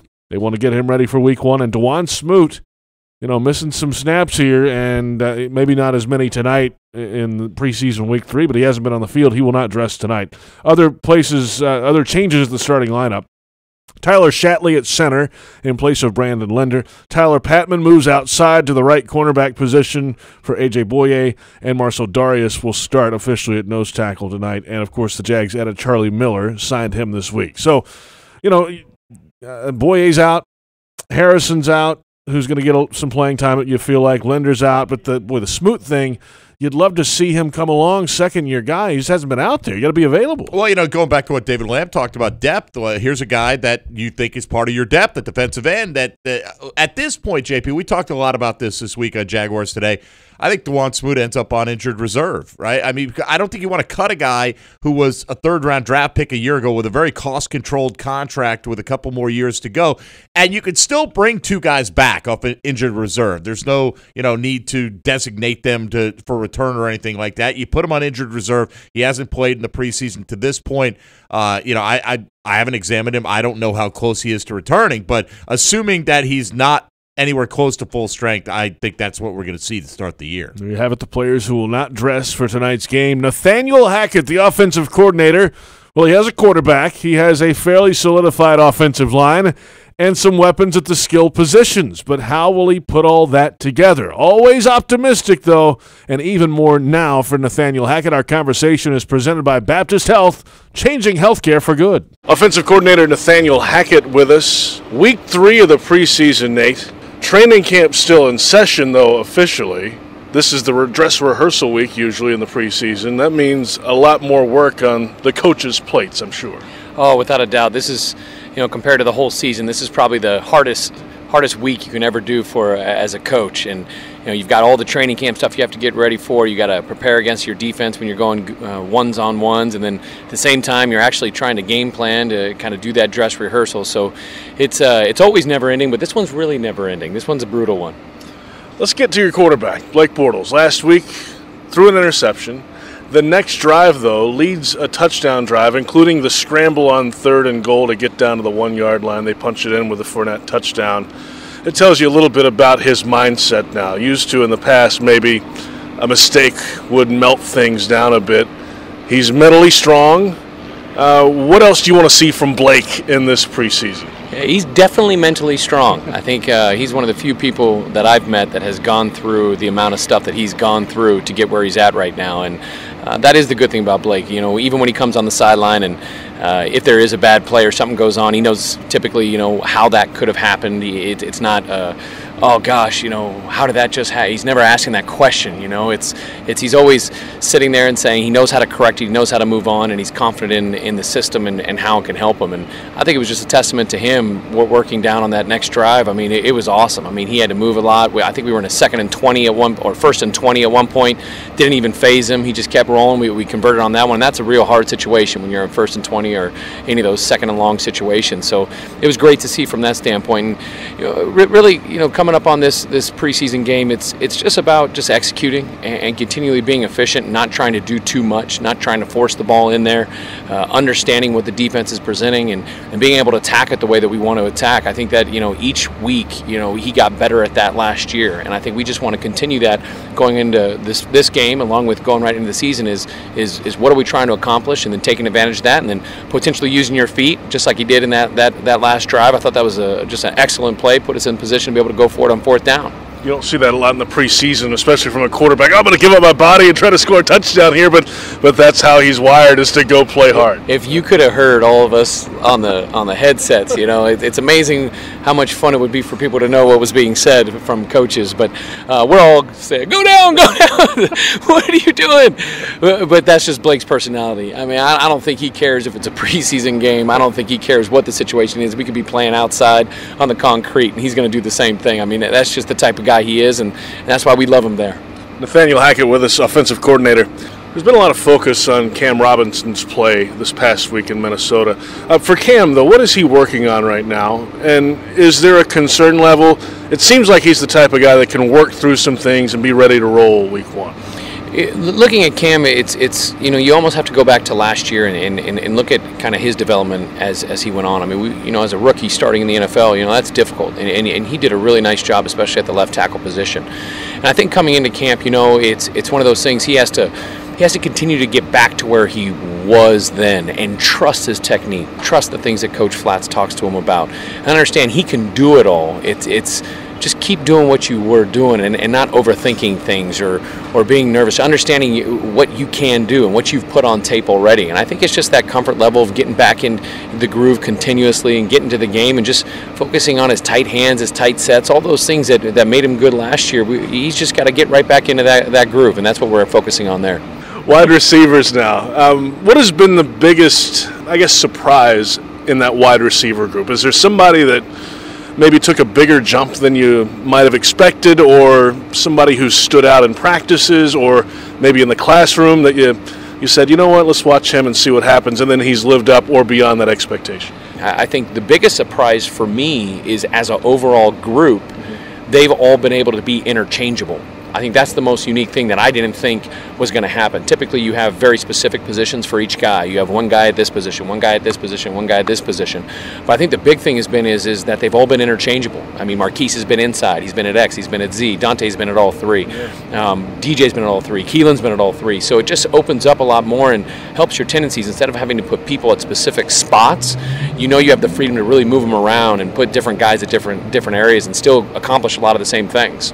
Nathaniel Hackett with us, offensive coordinator.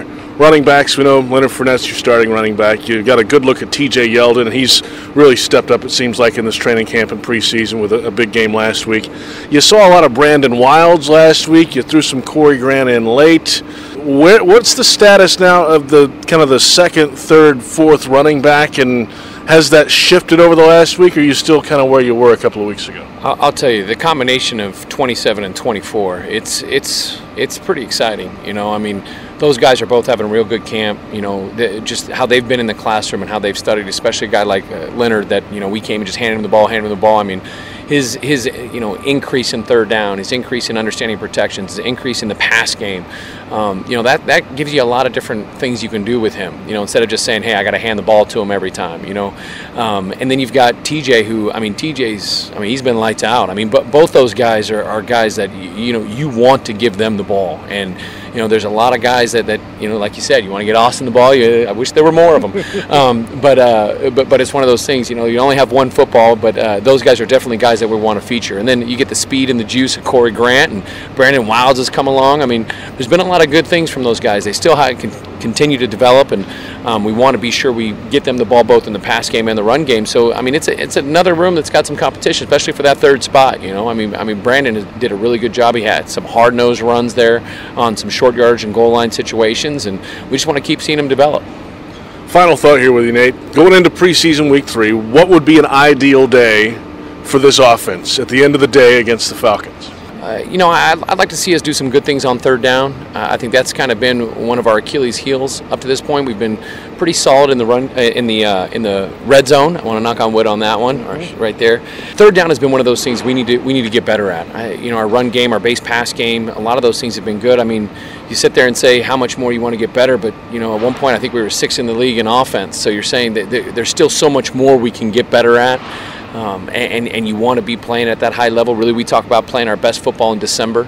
So we just want to keep working up to that moment, keep on working and developing and being efficient. So I think it's more about the efficiency, and it starts with third down, because you're going to have those situations. And if we can convert more on third down, it's going to give us great opportunities to hand the ball off to those running backs we talked about and do play action, all that kind of stuff. So third down is one of those things I'm excited for this game. It's going to be a challenge, and we got to get better at that. Appreciate your time as always, Nate. Good to see you. Awesome. Anytime. There's Nathaniel Hackett, offensive coordinator. Always fun to hear from the OC. Always excited and eager and ready to see. He loves the game of football. Just loves ball. You love the mic'd up segments with him on Jaguars.com. Always fun to see. Now, each week, we visit with our sideline reporter, Rick Ballou. We call it Has Rick Lost It? Ricky don't lose that. Ricky All right, coming up tonight, once again, the attention, most of it anyway, will be on the offense, all right, where there has been, let's face it, more questions than answers, at least early on. One guy you don't have to worry about, that's Leonard Fournette. He has been outstanding, lost 13 pounds, has looked great in practice. Certainly the first game here against the Saints, he did his part. But what about last week? It was a good practice session against Minnesota.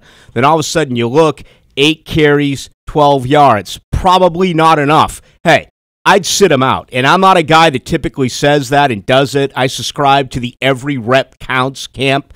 But I'm putting bubble wrap on Leonard Fournette. Next up, I want to see him in New York. The coaching staff, however, they're not going to do it that way. With Norwell returning tonight at left guard, with Parnell returning at right tackle, and the only absent offensive lineman being Brandon Linder, they want to work that chemistry with that offensive line, and it makes sense. You want to go against another NFL team. You can only do it so much in practice.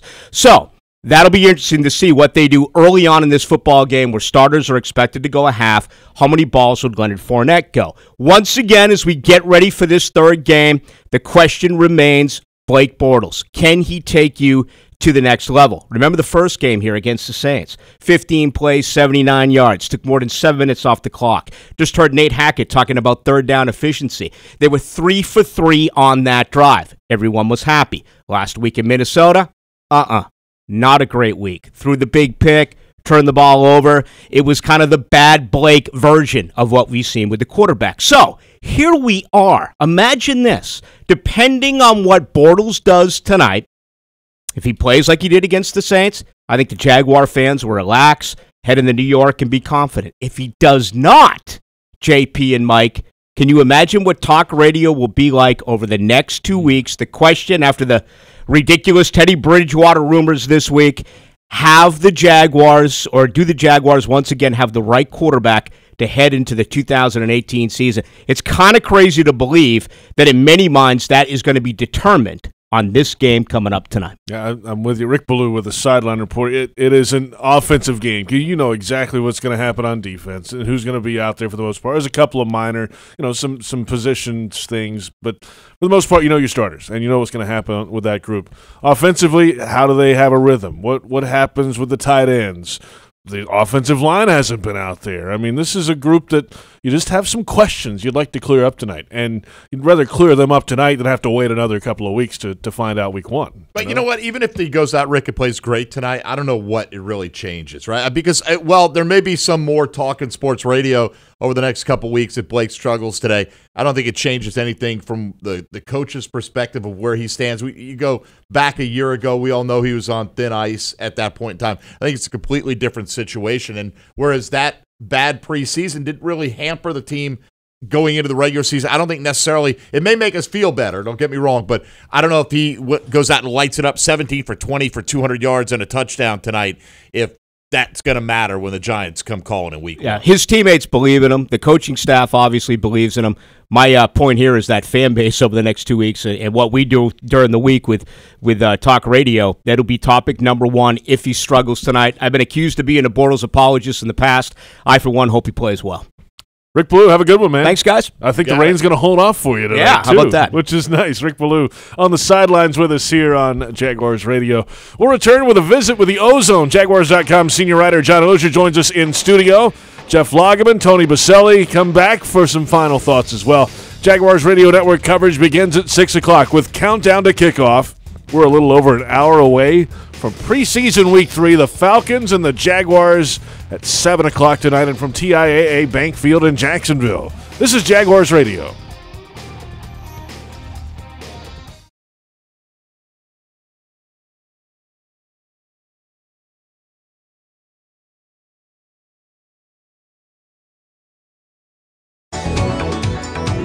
Did you hear? The last 2 years, the Jaguars returned a punt for a touchdown, earning local families $100,000 towards a Dreamfinders home. Lauren Brooks here, letting you know that could be you this season. Visit any Dreamfinders Homes model and register to win the Take It to the House promotion for your chance at scoring $100,000 towards your Dreamfinders home. Dreamfinders Homes, homes built to fit your lifestyle. It only takes a drop of water to cause someone to slip and fall, but it takes a lot more to prove that your injuries were the result of negligence. The store said the floor was dry. Our investigators learned that on the day of the accident, it had been raining. So the next time it rained, we went back. And guess what? Rainwater was dripping from the ceiling exactly where our client was injured. When you're in for the fight of your life, investigators with 30 years of experience is a good thing. Farah and Farah, Jacksonville. At Papa John's, we like to say, better sausage, better beef, better bacon, better julienne cut Canadian bacon, better pepperoni. Papa John's. For a limited time, get a medium meats pizza made with 5 premium meats free of artificial flavors or fillers. Or our new barbecue meats pizza made with smoky Southern-style barbecue sauce for only $6.99 each. Better ingredients, better pizza. Papa John's. Prices and participation may vary. Taxes, tip, and delivery fee extra.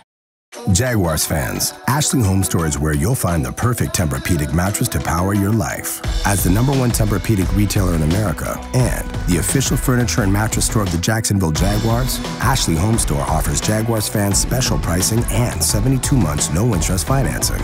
Just tell them the Jaguars sent you. Plus, a portion of every mattress sold helps provide free beds to local children in need. Shop for Tempur-Pedic at Ashley Home Store today and go Jaguars. Subject to credit approval. See store for details. The CSI Companies has been getting the people business right for more than 20 years in Jacksonville.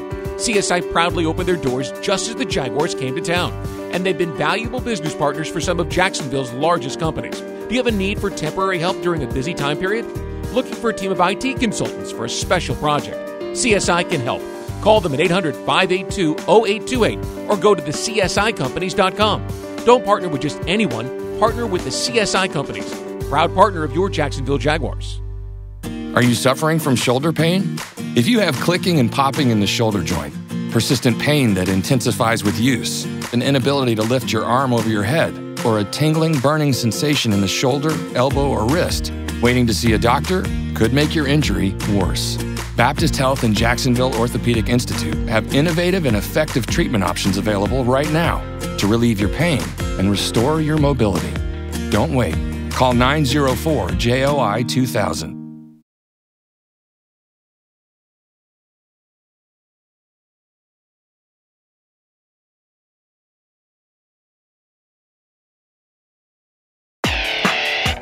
Final moments of the Publix Tailgate Show. The Falcons and the Jaguars tee it up tonight at 7 o'clock at TIAA Bank Field. Today's game presented by Next Grill. Proud to be the official grill of the Jacksonville Jaguars. Coming up Labor Day weekend, Sunday, September 2nd.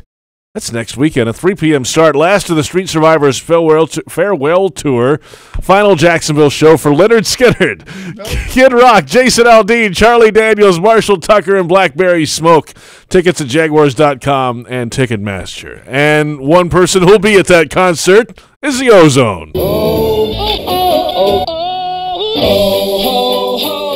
The Ozone.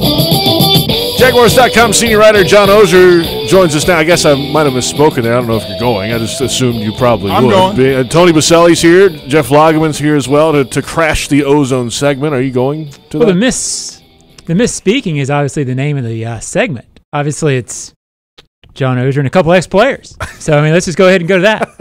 I'm fine with it, by the way, but let's go ahead. Jeff, you got anything to say? I'm following your lead, man. I mean, this is the Ozone. Tell us more. Yeah, go ahead, bud. I'll be at the Tony Baselli zone. Here we go. At the concert. All right, well, enjoy it. The players not dressing for this game. AJ Boye's not dressing tonight. No Ronnie Harrison. We know Linder. He's out.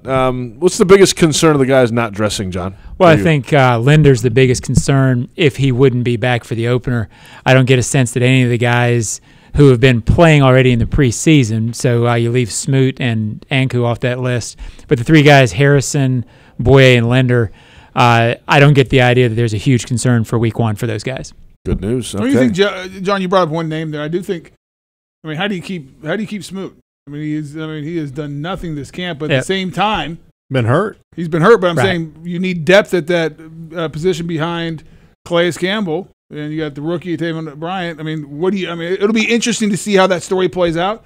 I mean, if you're Smoot, you better get healthy for week 4 so you're doing something. I have a feeling that his injury may take a downturn. Yeah. And he ends up on IR. That's what it feels like. You think because that's he hasn't? And that's just the gut feeling for how teams have done that kind of thing in the past. Yeah. If you don't know what he brings you and he hasn't worked, but you still like his potential, then he's been hurt. You can always IR him. And he had moments last year where he played and made some plays. It wasn't like he was shut out. He was okay. He was serviceable. You know, it wasn't like when he came in, you went, "Oh boy, he's in." You're like, "Okay, he's in. Fine, keep on rolling." But you felt like he needed a camp, right? To show, well, here's out of all the guys on the line, he really needed it. Because last year when he came in, you didn't panic because it wasn't like he was going to get you gashed or anything like that. But at the same token, name me one splash play that Smoot had last year. Yeah, there were a couple of pressures that sort of forced guys into other guys, but it wasn't like there were sacks or maybe a tackle for loss or two. But I kind of wrote that off as a young kid sort of getting used to the position. Absolutely. But you wanted to see that, I guess to me, out of all the guys in the defense, the last 5 weeks should have been more important for him than anybody, and didn't get him. Ozone segment over. Hey, Tony. Over? When did it start? That's a good question, too. Yeah. Cam Robinson, all eyes on him today at left tackle. How much does the return of Norwell help him, though? I don't think it helps him at all, based on the reasons he's struggling. Okay. I mean, unless Norwell is going to tell him the perfect footwork and that'll translate him doing the right technique and the right body position and not putting himself in impossible situations, it does nothing, in my opinion, because Cam Robinson's issues are his own issues. If you look at his footwork, especially in the pass game, it's very sloppy. He's out of position. He's off balance.